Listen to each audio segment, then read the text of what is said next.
Vou começar de novo. Então, como eu estava falando, para a uva poder crescer em uma região quente, que não é o clima ideal para ela, teve que ter aí interferência humana. E eles fizeram duas coisas para isso poder acontecer de forma eficaz. Uma foi transformar, né, melhorar geneticamente essa semente da uva. Então, eles trabalharam muito em laboratório, tá? Eles adaptaram, fizeram muitos testes, então a uva ela ficou com capacidade de produção em regiões quentes. E um outro fator foi a irrigação das áreas cultivadas, tá? Dois fatores, melhoramento genético e irrigação dessas áreas cultivadas, tá? Facinho. Se eu perguntar para vocês numa prova, numa atividade, quais foram os fatores que fizeram com que as uvas, que são de regiões frias, tivessem produção em regiões quentes? Melhoramento genético e irrigação das áreas cultivadas. Certo? Se a gente lembrar disso. Mas é facinho. E essa aula vai estar lá no YouTube para vocês estudarem depois, então não tem problema. E para finalizar essa parte, então, já em relação à soja, eu estava falando da uva, né? Então, vamos falar em relação à soja. O nosso país, ele é o maior exportador de soja do mundo, tá? Porque na região do Cerrado, né, que se conseguiu fazer essa grande produtividade de soja. A gente até vê, quando viaja, além de ver gado, muito boi aí nas pastagens, a gente vê bastante plantação de soja também, tá? E por que isso aconteceu? Por que teve tanta plantação de soja no Brasil? Por causa das pesquisas, né, do melhoramento genético que teve aqui no Brasil, feito pela Embrapa. Vocês já viram aquele triângulozinho amarelo? Não sei, é um símbolozinho amarelo de alimentos transgênicos nos produtos? Que avisa assim, alimento transgênico. Vocês já viram? Não sei nem o que é isso. Todo alimento que é feito ou de soja ou de milho, ele vem mostrado na embalagem que ele é um alimento, pode ter sido um alimento transgênico, né? Que ou a soja ou o milho que fez aquele produto foi modificado geneticamente, tá? Então ele foi modificado em laboratório para ter uma certa ampliação aí na sua produção. Tá? Então, por que a soja conseguiu ser o produto de maior exportação do Brasil, ter tanta produção aqui? Foi por conta das pesquisas feitas e melhoramento genético dessa planta. Entenderam? Sim? Então tá bom. Agora a gente vai passar para um outro tópico, tá? Que vai ser sobre a modernização agrícola, né? Como que se modernizou a agricultura aqui no Brasil? Tudo que eu falar vai ser do Brasil, tá, gente? Esse bimestre é só brasileiro. Então, aqui, nós temos no Brasil uma conhecida, né, desigualdade na distribuição das terras, né? Uma vez que grandes propriedades rurais se concentraram, né, nas mãos de um número relativamente pequeno de donos. Então, assim, tem grandes propriedades rurais, né, sob o comando de pequenos donos, tá? Então, o padrão de organização, distribuição dessas propriedades rurais no país inteiro, levando em conta aí principalmente o tamanho e a quantidade dessas terras, corresponde, então, à estrutura fundiária do país. A gente vai entender o que é isso. Tá? Então, com a industrialização, lá mais ou menos no século XX, as terras destinadas à produção agrícola comercial, né, que é aquela produção que você planta para vender, não é a produção para se alimentar, né, é só para vender. As terras destinadas, então, a essa produção, nas quais se praticava principalmente a monocultura, feita para abastecer o mercado externo, ou seja, você plantava um tipo de coisa só. Monocultura é você plantar um tipo de coisa só. Por exemplo, só planta soja, ou só planta milho, só planta cana-de-açúcar. Tá? Então, essa monocultura voltada aí para abastecer o mercado externo, né? Vender para fora, passou a desenvolver um ritmo bastante acelerado. Então, eles começaram aí lá em meados do século XX a aumentar essa produção, né, e acelerou isso daí. A monocultura, né, a plantação de uma coisa só. Então, isso aí transformou a agricultura do país, tá? Porque eles começaram a produzir tanto, que aí aumentou aí, transformou a agricultura do país, tá? Então, ali, as propriedades rurais que eram familiares, muitas vezes, elas não eram muito rentáveis, eles não ganhavam muito com isso.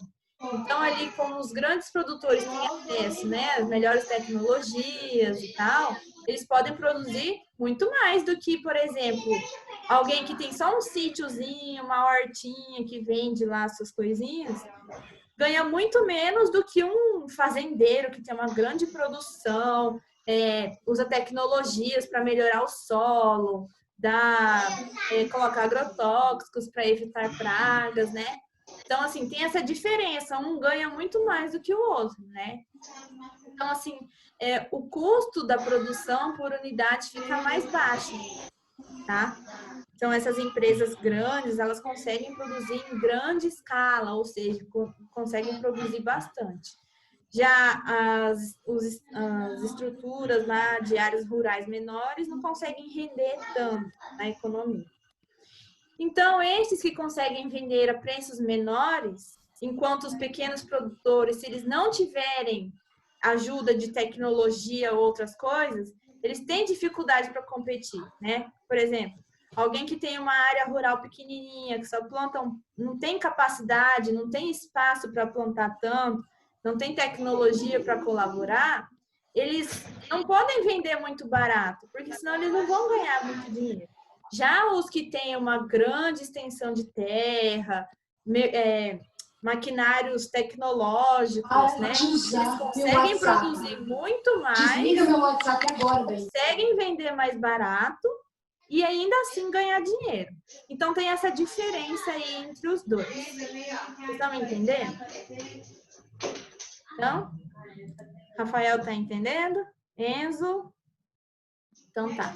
Então ficou claro aqui que tem a diferença entre o produtor pequeno, o produtor grande, né? Que consegue produzir bastante, o que não consegue e tem aí essa dificuldade e essa diferença de ganhar dinheiro entre os dois. Tá? Então, ali, além disso, né, muitos pequenos produtores não tinham documentação das terras lá no início do século XX. Eles tinham aquelas terras lá, que elas eram herdadas dos seus antepassados, mas não tinham um documento provando que era deles, que as gerações tinham posse e direito de usar. Então, isso aí atrapalhava muito eles, né? Mas, em contrapartida, né, havia ali pessoas poderosas que elas conseguiam documentos de registros das áreas. E nem sempre eram verdadeiros e alegavam ser os proprietários daquelas áreas, né, expulsando os antigos moradores. Então tinha gente lá com a sua terrinha, fazendo lá sua plantação, tranquilo, de boa, de repente, e ele não tinha documentação provando que era dele, mas era dele. Aí chegava alguém poderoso lá, falava, não, essa terra é minha, chegava lá com um documento falso, né, falando, não, isso aqui é meu, pode sair daqui. E aí eles pegavam essas terras para eles, né? Os poderosos lá. Então a alternativa era, né? E muitas vezes, muitos casos, vender essas propriedades e aí eles tinham que migrar para a cidade. Então eles deixavam de viver lá a vida deles na área rural, deixavam de fazer suas plantações, suas vendinhas lá e acabavam sendo expulsos, tendo que vender as suas áreas e migravam para as cidades. Eles iam viver a vida na cidade, tá? Então, quem não tinha muito dinheiro acabava como posso dizer, sem usar palavras ofensivas, acabava aí, né, se decepcionando, se lascando, tá? E aí, então, aqui tem uma imagem, é uma arte, tá? É um quadro do Portinari, Cândido Portinari, que se chama Os Retirantes, tá? Ele é um dos mais importantes pintores brasileiros, né, o Portinari, e aqui ele retrata a pobreza, precariedade, né, com que muitas famílias elas saíam das zonas rurais sem um dinheiro no bolso, sem nenhum recurso e acabavam indo lá para os grandes centros urbanos. sem ler, sem nada, só olhando a imagem, a gente já consegue identificar que é uma família que não tem muito recurso, está carregando ali seus pertences na cabeça, as crianças ali até sem roupa. A gente percebe que é uma família assim, sem muita aquisição, poder aquisitivo, né, dinheiro. E aí representa aí essas pessoas que saíam da área rural e iam para a cidade tentar sobreviver. Tá? Então aí tinham artistas na época, que é dessa época mesmo, que fazia esse tipo de representação na arte. Tá?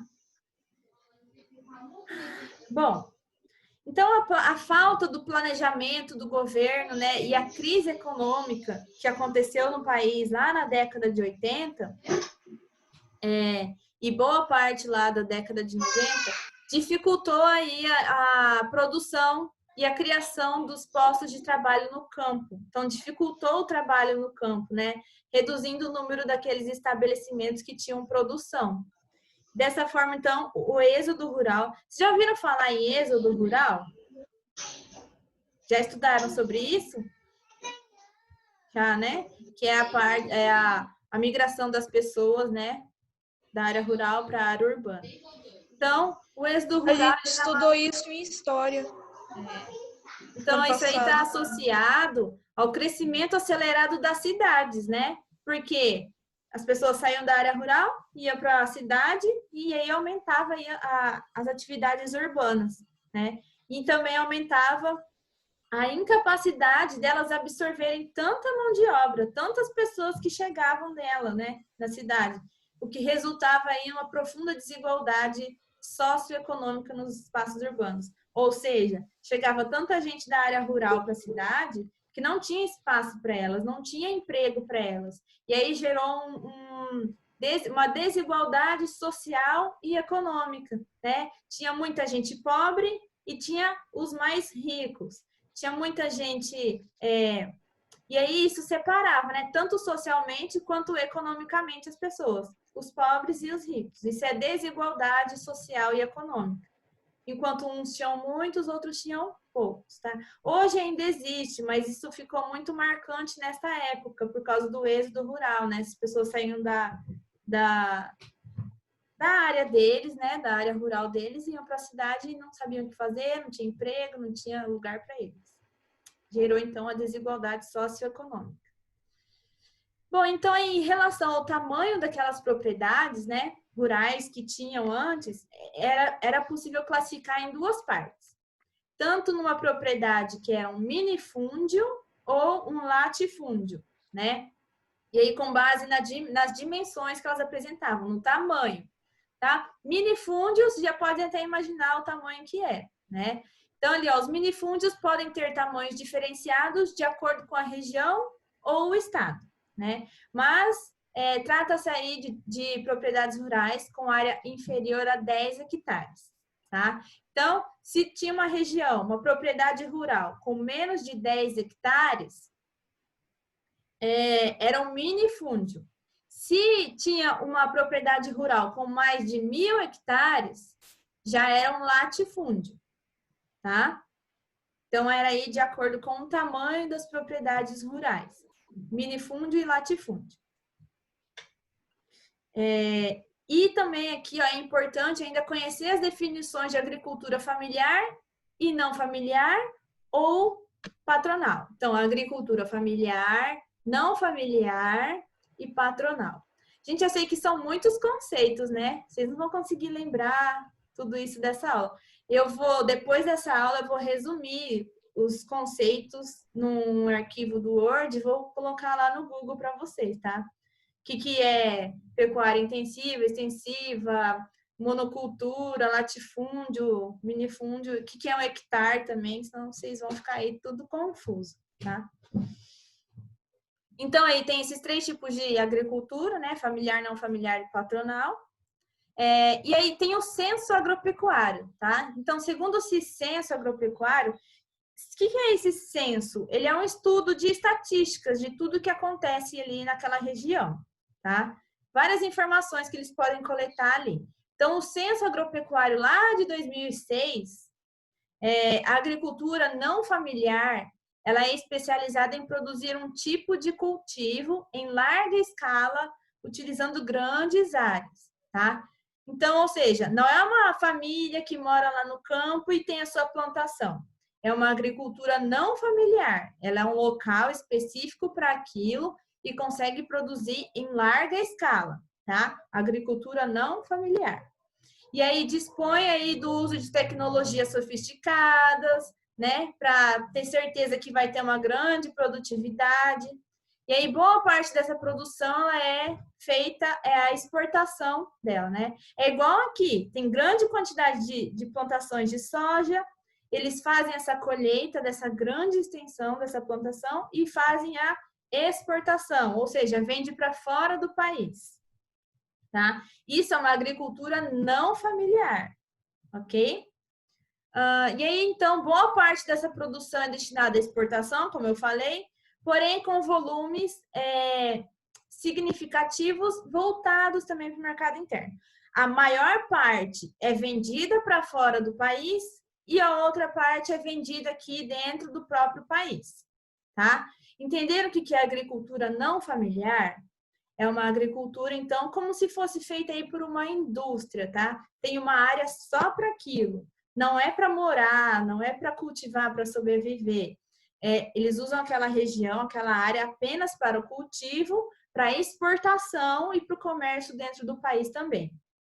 E conseguem produção em larga escala. Ok? Vocês estão com sono, hein? Meu Deus, até eu tô ficando com sono de olhar para a cara de vocês aqui, ó. O Enzo nem consigo ver, a Fernanda dormiu, o Miguel tá bocejando, espreguiçando. Então tá, Mas vamos não, continuar. professor, nessa pandemia dá vontade de dormir. E ainda com friozinho, né? Aí é sacanagem. Mas tudo bem. Falei da agricultura não familiar. Agora eu vou falar da agricultura familiar, tá? Ela é realizada ali, o próprio nome já diz, né? Familiar. Você imagina ali uma família que tem uma propriedade pequena e consegue ali fazer a sua produção. Então, ela utiliza a mão de obra familiar, tá? O filho, o primo, a tia, a avó, o tio avô, o sobrinho, todo mundo vai trabalhar ali em conjunto, tá? Eles podem contratar pessoas de fora, que não são da família, mas é uma coisa mais familiar mesmo, tá? É como se você juntasse sua família, comprasse uma chácara, um sítio e fosse lá produzir, tá? Plantar e vender. Entenderam? E o Fernando tá lanchando. Então tá, ó. A distribuição, então, das propriedades familiares e não familiares e a área que cada uma ocupa, elas nos fornecem aí, nos dão uma noção da estrutura fundiária do Brasil. Né? A estrutura fundiária do Brasil é essa parte, né, de separação de tanto de propriedades familiares, não familiares, né? Então, esse gráfico, ele mostra essa realidade. Por exemplo, nessa primeira imagem, mostra aqui, ó, pessoal ocupado. Estabelecimentos não familiares, só 25%. E os estabelecimentos familiares tinha aí 74%, certo? Área total ocupada. Então, 24% eram de estabelecimentos familiares, ou seja, então era uma região, pouco espaço só para agricultura familiar. E estabelecimentos não familiares ocupavam aí 76%. Tá? E em relação ao total de estabelecimentos, o que ganhava aí era estabelecimentos familiares, tá? Com 84% e 15% para estabelecimentos não familiares, tá? Então, ó, embora as propriedades familiares elas sejam a maioria, ocupam uma área bem menor, né, do que os estabelecimentos não familiares. E então, apesar disso, eles empregam quase 3/4 da mão de obra no campo. Então, aí é bastante gente que é empregada aí dentro do campo, né, em regiões de estabelecimentos familiares, tá? Bom, então aqui a agricultura familiar, ela cultiva uma variedade grande, né, de gêneros especialmente os que são consumidos pelo mercado interno brasileiro, embora possa haver exportação de produtos. Ou seja, o que isso quer dizer? A agricultura familiar no Brasil, aquelas regiões, aquelas propriedades rurais que tem a família trabalhando junta, né? Eles conseguem produzir aí, cultivar bastante tipo de alimento, como por exemplo aqui, ó, mandioca, feijão, milho, café. Tem até a quantidade em porcentagem aqui, ó. O que mais eles plantam é a mandioca, o que menos eles plantam é a soja. Só que a agricultura não familiar, que é aquela de indústrias grandes, aí sim consegue produzir uma grande quantidade de soja, tá? Já a familiar, não, são mais produtos que a gente consome aqui no Brasil mesmo, tá? Aqui tá pouca quantidade de soja, porque quem faz a grande produção dela é a agricultura não familiar, tá? E faz exportação, né, para fora do Brasil. Isso aqui é dentro do Brasil mesmo, tá? Então, aqui nesse gráfico, como eu falei, mostra a participação da agricultura familiar na produção desses gêneros, né? Gêneros alimentícios, que foram esses aqui que eu mostrei para vocês. Então, quando se pega uma propriedade de uma agricultura familiar, maior quantidade de produção é de soja e feijão, e menor é de trigo e de soja, tá? Porque esses são produtos mais exportados por grandes empresas. Tranquilo até aqui? Sim? Então tá bom. Gente, eu vou tomar uma água aqui que eu tô falando e minha garganta tá ficando seca.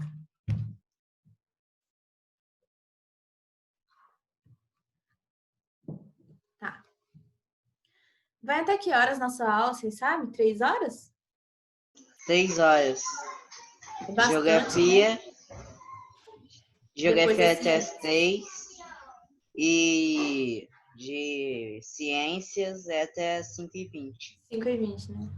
Vocês acham um tempo adequado? Muito ou pouco? 2 horas de aula? Muito. Muito? Para que nós estamos estudando em casa, é muito. Muito. É bastante, Eu acho né? normal. Porque Na escola passa rapidinho.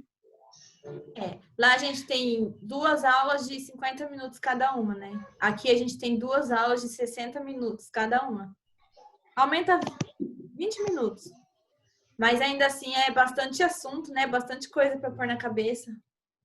Eu acho que deveria ser assim. Uma hora de uma aula, aí 1 hora de outra aula. Que aí seriam 2 horas de aula. Concordo. Mais 1 hora de outra aula, assim como na escola, né? Aí você totalizaria 4 aulas. Eu acho que a aula deveria começar 2 horas, aí iria até as 3 horas. Aí seria normalmente das 15 até as 15h20, aí das 15h20 até as 4h20. Bom, mas não é a gente que decide, né? Então a gente tem que. Bom, depois dessa pausa, então, tomar uma água que eu vi. Vamos continuar. Tá? Modernização agrícola agora. Eu falei dos fenômenos, dos fatores naturais que interferem na agricultura, que são solo, clima e relevo. Falei da estrutura fundiária no Brasil, né? Que é a agricultura familiar, não familiar, né? E agora aí falei um pouco do histórico, né? De como era lá no começo do século XX, das propriedades pequenas, das grandes, que eles não tinham documentação, acabavam perdendo. Falei da distribuição das propriedades familiares e não familiares. E agora a gente vai ver sobre a modernização agrícola no Brasil. Tá? Então, aí, até a década de 60, mais ou menos, mais de 40 anos, 40 não, 50 anos, 60, mais de 50 anos atrás, a atividade rural, ela era desenvolvida de uma forma simples, tá? Até a década de 60. Então, ela contava aí com um grande emprego de mão de obra e predomínio de tecnologia simples. Ou seja, eles tinham bastante mão de obra, né? Era manual, bastante manual o trabalho, e eles tinham pouca tecnologia, ou então uma tecnologia que era mais simples na época, tá? Por exemplo, a tração animal, que era muito utilizada, né? Aquelas carroças, eles carregavam as plantações, né? As colheitas deles com estruturas em que os animais carregavam, né? Então, assim, além de ser bem simples, demorava até, tá? Então, aí nas propriedades pequenas, o principal objetivo era produzir para sobreviver, tá? Ou para os mercados locais. Não era grande escala, não era nada muito industrial, né? Então, a maior parte do que eles cultivavam era consumida, né, pelo produtor, pela sua família, ou vendida ali em centros próximos, em regiões próximas da onde eles moravam, né? Constituindo ali uma agricultura de forte base familiar. Entenderam? Então, nessa época aí, eles contavam mais para sobreviver mesmo. Se eles tivessem que vender, eles vendiam para os vizinhos, para o comércio local mesmo, tá? Bem artesanal, digamos assim. E era dessa forma. Aí, a modernização da agricultura brasileira, então, ela passou a ocorrer mais fortemente com a chegada, com a chamada Revolução Verde, né? Após a Segunda Guerra Mundial, e se intensificou aí a partir da década de 60. Porque até 60 era uma coisa mais simples, para sobrevivência. Vai acabar a aula já, oh meu Deus. E aí, a partir da década de 60, aí já começou aí um pouquinho já a modernizar, tá? O que é essa Revolução Verde? Então, ela trata-se de um pacote tecnológico, né? Que inclui aí diversas coisas, como o uso de um maquinário mais pesado, utilização de produtos químicos e realização aí de pesquisas para poder aumentar a produtividade das sementes no solo, tá? Então, aí só para fixar na mente. Até a década de 60, a agricultura era mais simples, não tinha uma tecnologia muito avançada e era mais para subsistência. A partir da década de 60, houve aí a chamada Revolução Verde, que eles começaram a utilizar um maquinário mais pesado, produtos químicos e a realização aí de algumas pesquisas para adaptar as sementes, né, no solo, para fazer com que essas sementes tenham uma grande produtividade. Tá? Gente, a Gabriele saiu? Faz horas. Agora que eu reparei. Não mandou nada no grupo também. Então tá. Então, chegou a década de 60, aconteceu isso daí, chegou esse pacote, né, tecnológico, desses 3 A itens. internet dela deve estar ruim. Então, maquinário pesado, produtos químicos e pesquisas científicas, tá? E aí, então, por um lado, isso trouxe melhoras na produtividade, né? Por um lado. Por outro lado, favoreceu a concentração de terras no campo, né? Visto que os grandes proprietários, né, com mais acessos a inovações, maiores rendimentos, eles podiam comprar as terras dos pequenos proprietários. Então, quem tinha mais dinheiro, comprava as terras dos pequenos proprietários e conseguia ganhar mais ainda depois. Além disso, ele contribuiu, esse pacote tecnológico, né, contribuiu aí para o processo do êxodo rural, que é em decorrência aí do emprego das máquinas, migração dos trabalhadores, né, para o espaço urbano. Então, aí só enfatizando mais aí do que foi o êxodo rural, né? Tinha lá a produção mais simples, chegou essa Revolução Verde, esse pacote tecnológico. Quem tinha dinheiro conseguia comprar essas terras dos produtores menores, que não tinha muito dinheiro. E aí, esse pessoal que era mais artesanal mesmo, mais simples, acabava indo para as cidades. Que foi aquilo lá que eu já expliquei para vocês, né? Então, aí aqui tem um texto adicional falando sobre a agricultura e a saúde, né? Os produtos orgânicos e geneticamente modificados. Vocês já ouviram falar que produtos orgânicos que vendem no mercado, as frutas orgânicas, verduras orgânicas, são mais caras? Vocês já viram isso? Frutas orgânicas são aquelas que não utilizam produtos químicos, não utilizam agrotóxicos, porque a gente sabe que aqueles produtos que a gente compra no mercado, eles têm uma quantidade de agrotóxicos, eles mudam geneticamente aquele produto. Às vezes você pode até ver, sei lá, você vai comprar uma cebola, ela tem um tamanho médio, mas de repente você vê uma desse tamanho de um melão, quase. Isso aí é porque ela foi geneticamente modificada, alguma coisa aconteceu ali, tá? E aí, então, produtos orgânicos são aqueles que não utilizam nenhum tipo de produto nele, nenhum tipo de conservante, agrotóxico ou coisa do gênero. E nem é geneticamente modificada, nem passa por laboratório, tá? Então, aqui, ó, a manipulação genética é a introdução de genes, né, entre organismos, que são animais e plantas, a fim aí de melhorar as características, né? Porque eles pensam assim, e se a gente aumentasse... Professora? Oi. Então, aqueles dentes de alho grandão, que é desse tamanho assim, a grossura é desse jeito assim, eles passaram, eles passaram por produtos químicos? Ele pode ter passado por uma manipulação genética, né? Pegam a célula daquela planta, altera lá nos genes delas, lá no laboratório, né? E aí faz de novo a plantação disso. E vai crescer alimentos aí maiores, com mais sustância, coisas assim, tá? E aumenta também a produção. Por exemplo,